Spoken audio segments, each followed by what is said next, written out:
what is the working class in present circumstances. When I went to live in Baltimore in 1969, 37,000 people were employed in the steel plant.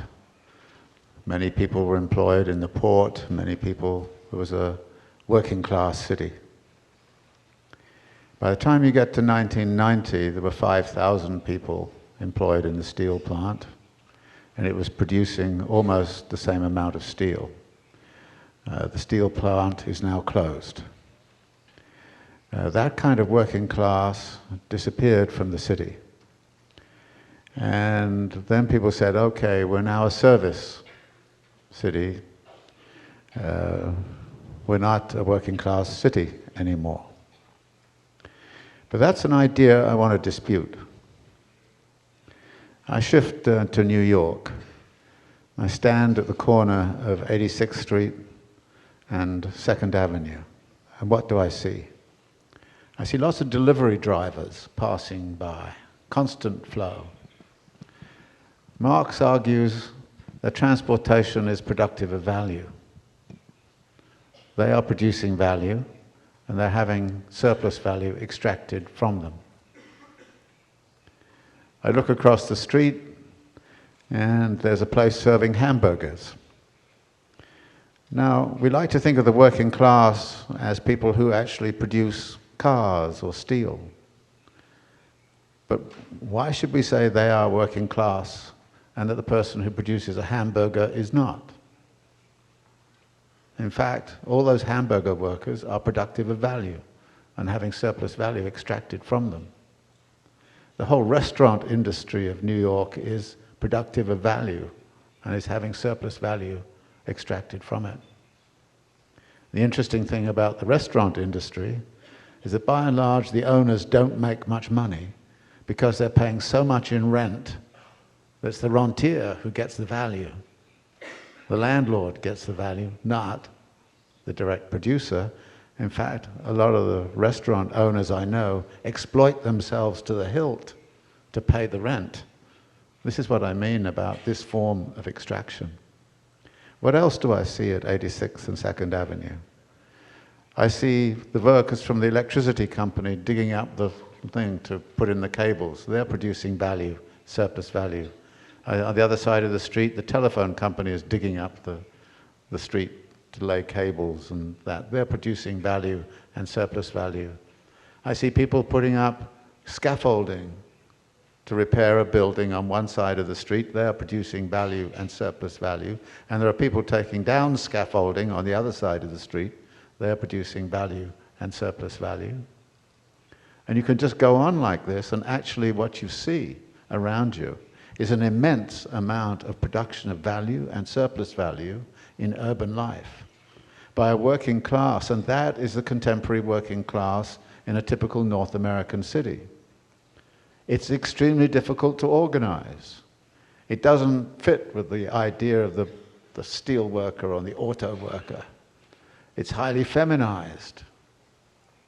So this is as well, and this is, it seems to me, something that the left has to grapple with, that this is going to be the working class that has to be the vanguard of radical transformation.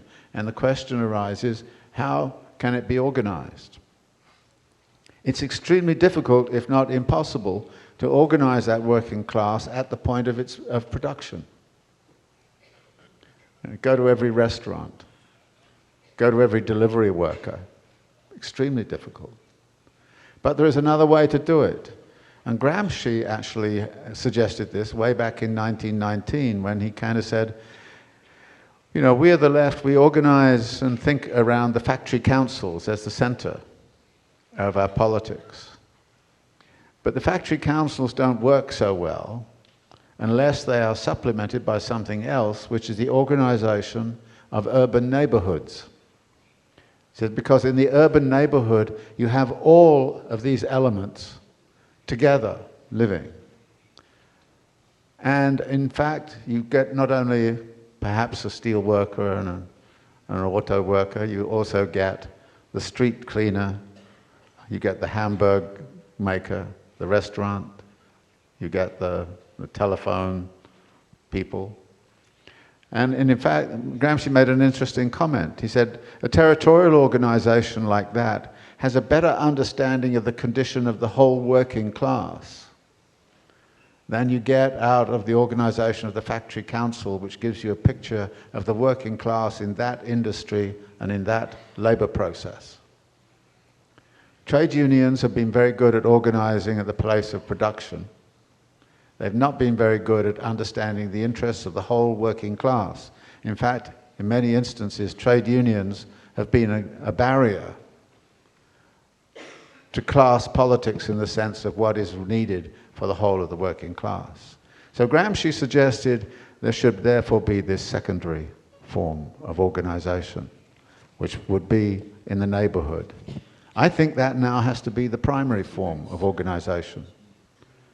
And if that is the primary form of organization, then it will be a form of organization that understands the condition of the whole working class, no matter where it is employed, whether it's employed in banks, whether it's employed in transport, whether it's taxi drivers or it's restaurant workers or whatever.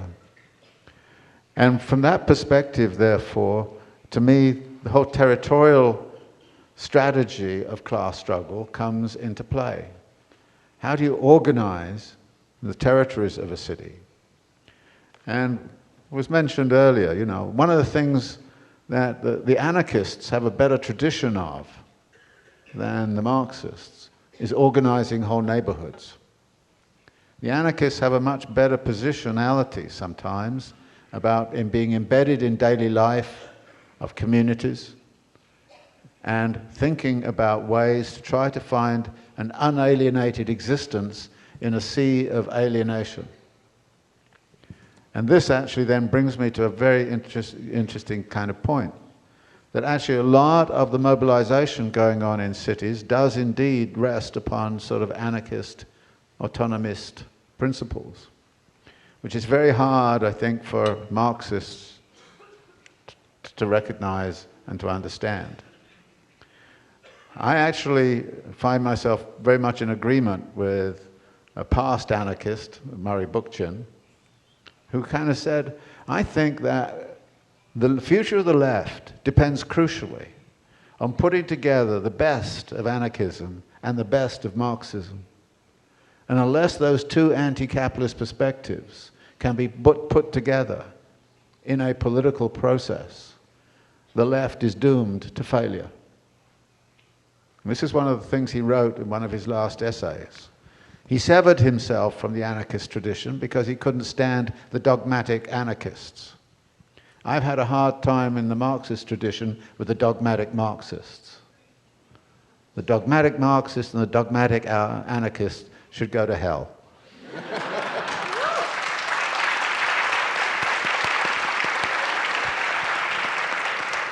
And together we can build something which is, I think, a movement in which the capacity of anarchists to start to ask questions about how to invent an unalienated personal life in a world which is actually creating mass alienation.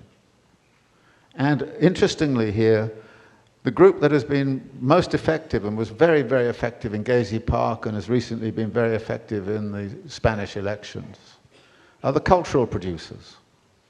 That is, the people who are engaged in cultural activities, who often have mutual aid structures and work together in a kind of loose kind of way, and are immediately capable and immediately prepared to react to situations. And I think that this is, for me, again, one of the signal things that you see going on within urban life. You find these niches in urban life where people putting these things together in a different kind of way. And linking that together into a broader political process is what we should be thinking about doing. And people are thinking of all sorts of ways of how to live an unalienated life in an alienating world. Some kind of say, I cannot stand the alienation from nature and therefore I'm seeking an unalienated relationship to nature. Some are talking about new structures of social relations. Some are actually appealing to religious ideas and religious cohesion in order to build something alternative. So there's lots of searches for alternatives within the city which are ongoing and are there.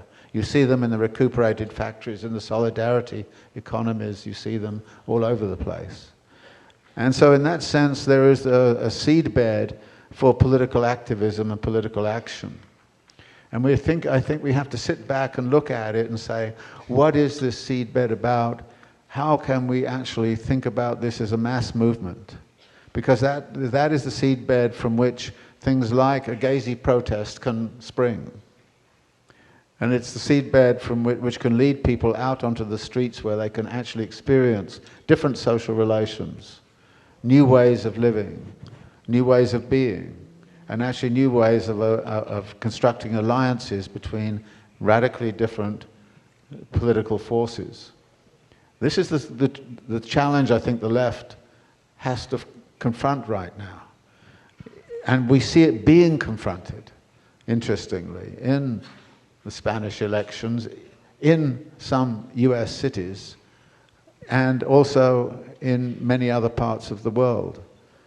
So to me, this is a very optimistic moment because I think this new way of doing politics is actually capable of taking off. But actually, the left, curiously, is extremely conservative. It doesn't want to let go of its ideas.